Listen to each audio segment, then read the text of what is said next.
Hello dear student, स्वागत है आप लोगों का ऑनलाइन स्टडी क्लास में। मैं आज आप लोगों को क्लास 3 का इंग्लिश ग्रामर, जिसका दूसरा टॉपिक है, दूसरा चैप्टर है काइंड्स ऑफ सेंटेंस, इसके बारे में आज हम लोग पढ़ेंगे। इसका हिंदी मीनिंग होगा काइंड्स मीन्स होता है प्रकार, ऑफ मीन्स का, के, की, सेंटेंस मीन्स होता है वाक्य, यानी कि वाक्य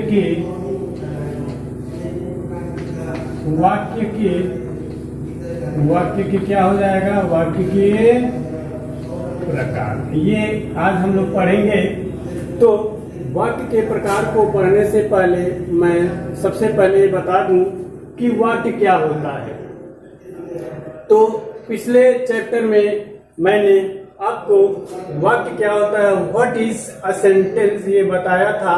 I repeat again, a sentence is A group of words in correct order that makes complete sense, यानी कि शब्दों के व्यवस्थित क्रम में सार्थक समूहों को ही हम वाक्य कहते हैं। शब्दों के व्यवस्थित क्रम में उनके सार्थक समूहों को ही क्या कहते हैं, वाक्य कहते हैं। तो ये सेंटेंस का डेफिनेशन है। अब हम लोग इसके काइंड को पढ़ेंगे, तो ये ध्यान से सुन लें। जो सेंटेंस के काइंड हैं वो 5 प्रकार के होते हैं। कितने प्रकार के वाक्य होते हैं? 5 प्रकार के। यानी कि जैसे हम किसी वाक्य को बोलते हैं तो उस आधार पर, यानी कि फॉर्म कह सकते हैं, रूप के आधार पे वाक्य 5 प्रकार के होते हैं। जिसमें पहला है हमारा असर्टिव सेंटेंस। पहला है हमारा असर्टिव सेंटेंस, जिसका हिंदी मीनिंग होता है विधि सूचक वाक्य या कथनात्मक वाक्य। इसका डिफिनीशन क्या होता है ये देखेंगे आप लोग। An assertive sentence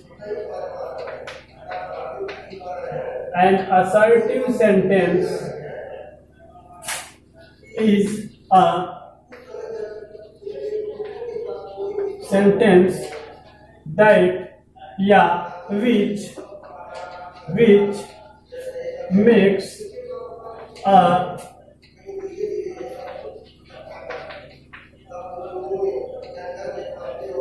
statement। कह रहा है असर्टिव सेंटेंस, ये डिफिनीशन है हमारा। An assertive sentence is a sentence which makes a statement, यानी कि जो विधि सूचक या कथनात्मक वाक्य, या कुछ लोग इसे साधारण वाक्य भी बोलते हैं। साधारण वाक्य ये वो वाक्य होता है, an assertive sentence is a sentence, यानी कि विधि सूचक या कथनात्मक वाक्य वह वाक्य होता है which जो makes बनाता है a statement, एक कथन, यानी कि जो एक कथन प्रकट करता है, वह हमारा असर्टिव सेंटेंस हो जाएगा। या इसका दूसरा नाम है ए स्टेटमेंट, ऐसे भी बोल सकते हैं, ए स्टेटमेंट सेंटेंस। कौन सा सेंटेंस? स्टेटमेंट या असर्टिव सेंटेंस बोल सकते हैं। जैसे एग्जांपल इसका हो जाएगा, Raju will go to school. Raju will go to school. He is writing a letter। तो ये हमारे असर्टिव सेंटेंस हो गए। अब कैसे पहचानेंगे हम कि कोई वाक्य हमारा असर्टिव सेंटेंस है? तो ये जान लें, असर्टिव सेंटेंस जो होता है सबसे पहले सब्जेक्ट से स्टार्ट होता है, उसके बाद वर्ब होता है, उसके बाद ऑब्जेक्ट होता है, और उसके बाद फुल स्टॉप। ये असर्टिव सेंटेंस का चेहरा होता है। अगर इस रूप में कोई वाक्य लिखा गया है तो वो हमारा असर्टिव सेंटेंस होता है। सब्जेक्ट कैसे जानेंगे कोई वाक्य में कि कौन सब्जेक्ट है? हु से प्रश्न करेंगे, उसका जो जवाब मिलेगा वही सब्जेक्ट है। Raju will go to school, Raju विद्यालय जाएगा। कौन विद्यालय जाएगा? तो जवाब मिलेगा राजू, यानी कि राजू सब्जेक्ट हुआ। He is writing a letter, वह एक पत्र लिख रहा है। तो कौन एक पत्र लिख रहा है, जवाब मिलेगा ही। तो ये सब्जेक्ट हो गया। वर्ब क्या होता है, जो कार्य होता है वही क्रिया होता है। यहाँ पे कौन सा कार्य हो रहा है, जानने का कार्य हो रहा है, और यहाँ पे कौन सा कार्य हो रहा है, लिखने का कार्य हो रहा है। तो यहाँ पे ये क्रिया है और यहाँ पे ये क्रिया है। बाकी इस आधार पर तो वो कौन सा सेंटेंस होगा, असर्टिव सेंटेंस। अब चलते हैं दूसरे सेंटेंस की ओर, जिसका नाम है इंट्रोगेटिव सेंटेंस। क्या नाम है दूसरा, इंट्रोगेटिव सेंटेंस। इंट्रोगेटिव सेंटेंस देखेंगे ये क्या होता है, कैसे होता है। ये क्या होता है, एन इंट्रोगेटिव। इंट्रोगेटिव मीन्स होता है प्रश्नवाचक। जैसा कि नाम से ही क्लियर है, प्रश्नवाचक। ये क्या होता है, जिस वाक्य से प्रश्न पूछने का बोध होता है वो हमारा इंट्रोगेटिव सेंटेंस कहलाता है। जैसे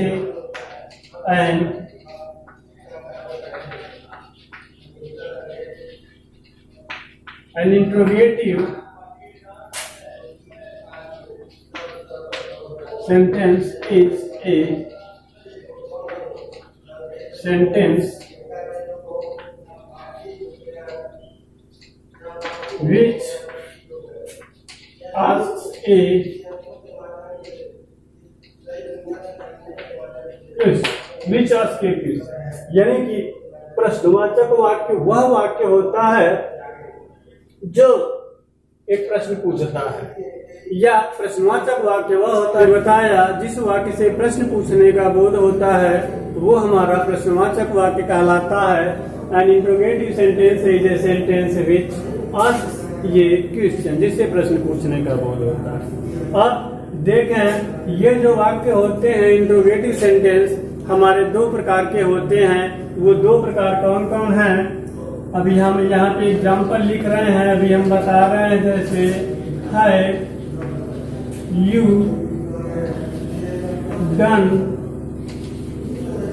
योर वर्क। दूसरा एग्जाम्पल लिखेंगे, what is your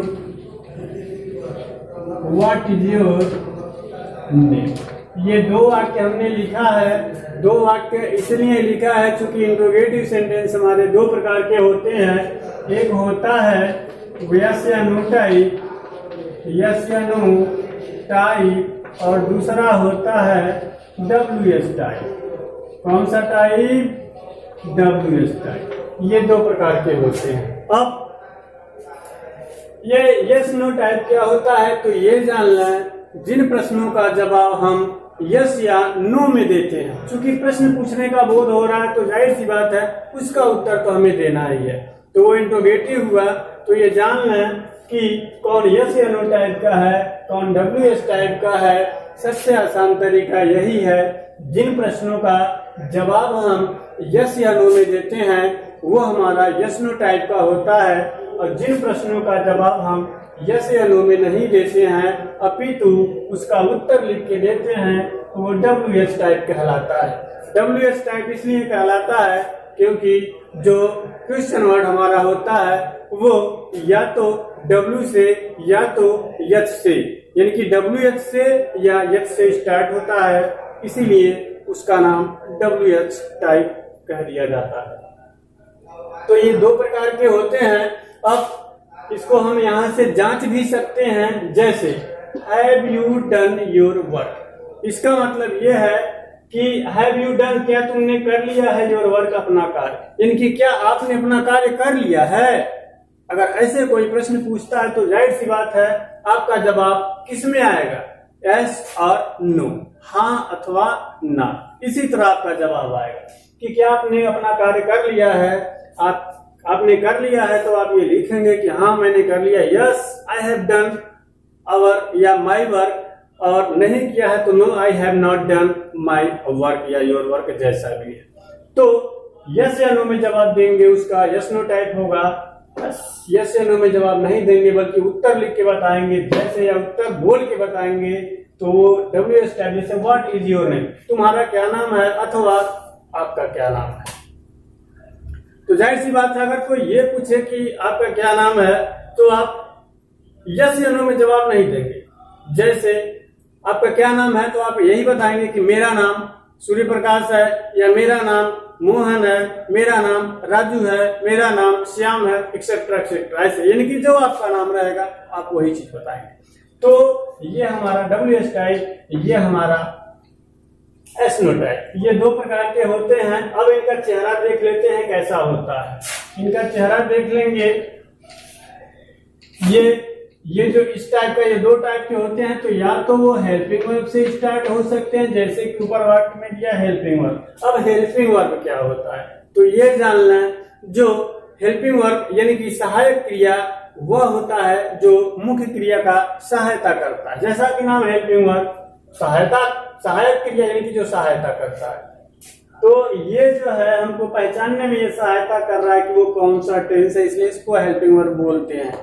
helping verb में हैव हो गया, हैज हो गया, हैड हो गया, डू हो गया, डज हो गया, डिड हो गया, वाज हो गया, वर हो गया, इजम आर हो गया, विल हो गया, सैड हो गया, ये सारे हमारे हेल्पिंग वर्ब होते हैं।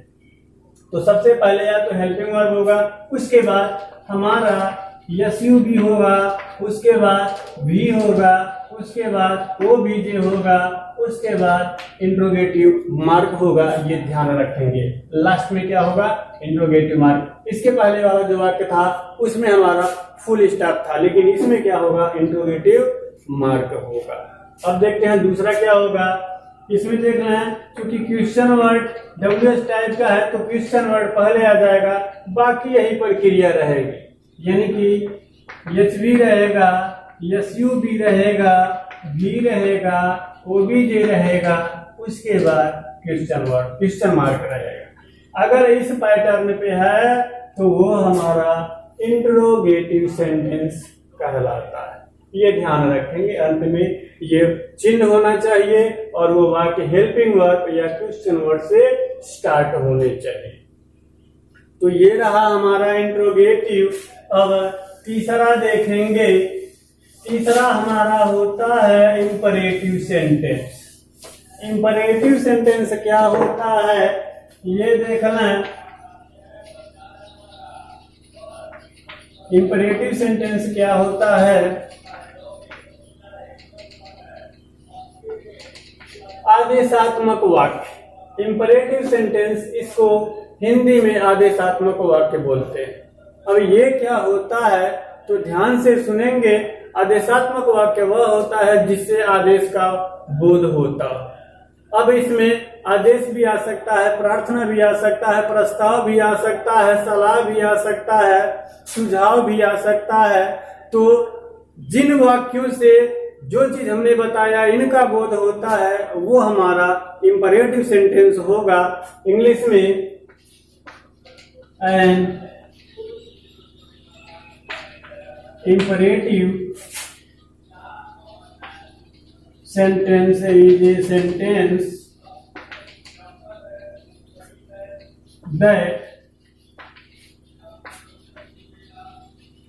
that expresses an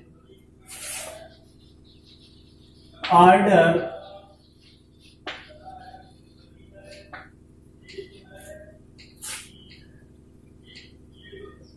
request, proposal, advice, etc. is called imperative sentence. What is called imperative sentence? यानी कि an imperative sentence is a sentence, एक आदेशात्मक वाक्य वह वाक्य होता है that expresses, जो व्यक्त करता है क्या, an order, एक आदेश, प्रार्थना, प्रस्ताव, सलाह इत्यादि is called, कहलाता है क्या, imperative sentence, आदेशात्मक वाक्य। जैसे open the door, give me your book. ये हमने एग्जाम्पल लिख दिया है। प्लीज तमाम एग्जाम्पल हमने लिखा हुआ है। ये हमारे इंपरेटिव सेंटेंस है। अब देखें, ओपन द डोर, इसका मतलब होगा खिड़की खोलो। एक तरह से किसी को कहा जा रहा है, आदेशित किया जा रहा है। कोई कार्य करने के लिए किसी को आदेशित किया जा रहा है। तो जब भी किसी कार्य को करने के लिए किसी को आदेशित किया जाए, किसी से प्रार्थना किया जाए, सलाह सुझाव दिया जाए, तो वो हमारा इंपरेटिव सेंटेंस होगा। चेहरा कैसे होगा इसका, ये देखेंगे आप लोग। इसका चेहरा होता है कि ये वाक्य होता है वर्ब से स्टार्ट और उसके बाद ऑब्जेक्ट होता है। कोई जरूरी नहीं कि हर वाक्य में ऑब्जेक्ट ही हो, बिना ऑब्जेक्ट के भी हो सकता है। तो वर्ब ऑब्जेक्ट और इसके भी अंत में फुल स्टॉप होगा। क्या होगा अंत में? Full stop. तो इसका चेहरा है वर्ब ऑब्जेक्ट और फुल स्टॉप। अब देखते हैं, जो सबसे पहला वाक्य हमने बताया था असर्टिव सेंटेंस, उसके भी अंत में फुल स्टॉप था और इसके भी अंत में फुल स्टॉप। लेकिन जो दूसरा मैंने बताया था इंट्रोगेटिव सेंटेंस, उसमें इंट्रोगेटिव मार्क था। दूसरा जो हमने बताया था इंट्रोगेटिव मार्क था, लेकिन पहला और तीसरा जो हमने बताया उसमें फुल स्टॉप है। तो सिर्फ चिन्ह देख करके अगर आप अंदाजा लगाते हैं तो वहां पे गलती हो सकती है। तो सिर्फ चिन्ह नहीं देखेंगे, अपितु ये भी देखेंगे कि वाक्य स्टार्ट कहां से। उसमें ये था, वो सब्जेक्ट से स्टार्ट था और ये हमारा वर्ब से स्टार्ट है। This is the difference between assertive and imperative sentence. अब चौथा देखते हैं। चौथा वाक्य क्या है हमारा, बड़े ध्यान से सुनेंगे। हमें लग रहा है कि आपको समझ में आ रहा होगा। देखें, चौथा दिया है। चौथा होता है ऑप्टेटिव सेंटेंस। क्या होता है? ऑप्टेटिव सेंटेंस, इच्छा सूचक वाक्य। ये क्या होता है? जैसा कि नाम से ही क्लियर है, इच्छा सूचक वाक्य वह होता है जिससे इच्छा प्रकट होता है, वो हमारा इच्छा सूचक वाक्य कहलाता है। इंग्लिश में इसका डिफिनीशन है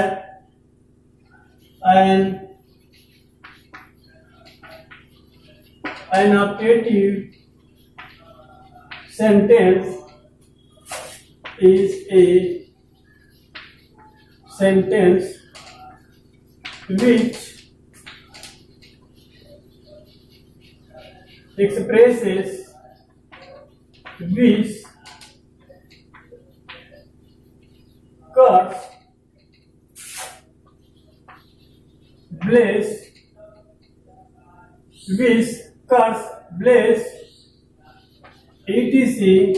is called optative sentence. What is called optative sentence? यानी कि जिस वाक्य से इच्छा प्रकट होता है, आशीर्वाद प्रकट होता है, अभिशाप प्रकट होता है, कुल मिलाकर के इच्छा ही है। अब जैसे किसी को हम श्राप देते हैं, आशीर्वाद देते हैं, वो इच्छा ही होता है। तो an optative sentence is a sentence, एक इच्छात्मक वाक्य या इच्छा सूचक वाक्य वह वाक्य होता है विच एक्सप्रेसेस, जो व्यक्त करता है। क्या व्यक्त करता है? इच्छा, श्राप और आशीर्वाद, ये इत्यादि इज कॉल्ड कहा जाता है ऑप्टेटिव सेंटेंस, इच्छात्मक वाक्य। जैसे एग्जाम्पल देखेंगे, में you live long. May you live long. Oh that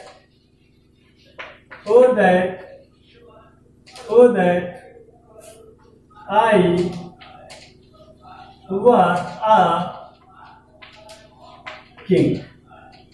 Would that, oh that या would that भी हो सकता है, जिसका मतलब होता है काश। अब देखें, ये दो एग्जाम्पल हमने दे रखा है यहाँ पर। ये वाक्य ज्यादातर में से स्टार्ट होते हैं या कभी कभी ओ दैट से स्टार्ट होते हैं, कभी कभी वुड दैट से स्टार्ट होते हैं, कभी कभी बिना इनके भी स्टार्ट होते हैं। जैसे लॉन्ग, लीव आवर किंग। अब देखें एक वाक्य ऐसे दिया हुआ है, तो ये वाक्य चाहे जिस चीज से भी स्टार्ट हो उनके अंत में ये मार्क रहेगा, इसे विस्मयबोधक चिन्ह। लेकिन ये सेंटेंस हमारा ऑब्जेक्टिव है तो ऑब्जेक्टिव मार्क बोलेंगे, अगर वो इंट्रोगेटिव होता तो एक्सक्लेमेशन मार्क बोलते वहां पर, लेकिन ये ऑब्जेक्टिव है, ऑब्जेक्टिव मार्क बोलेंगे। ठीक है, तो ये चिन्ह हो गया। ऐसे वाक्य के अंत में ये चिन्ह होता है, ये ध्यान रखेंगे। और मुख्य बात जो ये है वो कि इच्छा प्रकट होगा, चाहे वो इच्छा श्राप के रूप में हो चाहे आशीर्वाद के रूप में हो, इच्छा प्रकट होगा और उस वाक्य के अंत में ये चिन्ह होगा, तो वो हमारा ऑब्जेक्टिव सेंटेंस होगा। यहाँ पे ये चिन्ह लगा हुआ है, यहाँ पे देखेंगे वो ऑब्जेक्टिव सेंटेंस कहलाता है। तो ये रहा ऑब्जेक्टिव सेंटेंस, ये ध्यान रखेंगे इसका चिन्ह और वो वाक्य कहां से स्टार्ट है। दूसरा चीज, इच्छा प्रकट हो रहा है अथवा नहीं। अगर इतना चीज देख लेते हैं तो ऑब्जेक्टिव सेंटेंस पहचानने में या समझने में कोई दिक्कत नहीं होगी। अब आते हैं पांचवा पे। पांचवा क्या होता है? पांचवा जो हमारा होता है वो एक्सक्लेमेटरी सेंटेंस। पांचवा क्या होता है? Exclamatory.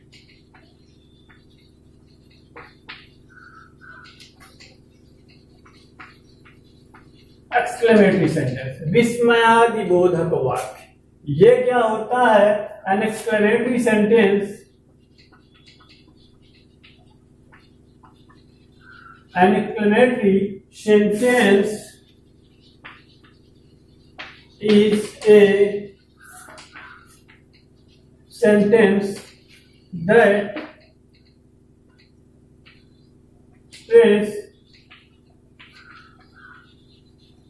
that expresses a strong feeling of joy or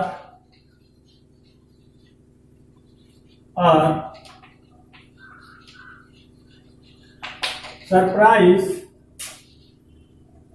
कह रहा है कि एक्सक्लेमेटरी सेंटेंस विस्मयादिबोधक वाक्य।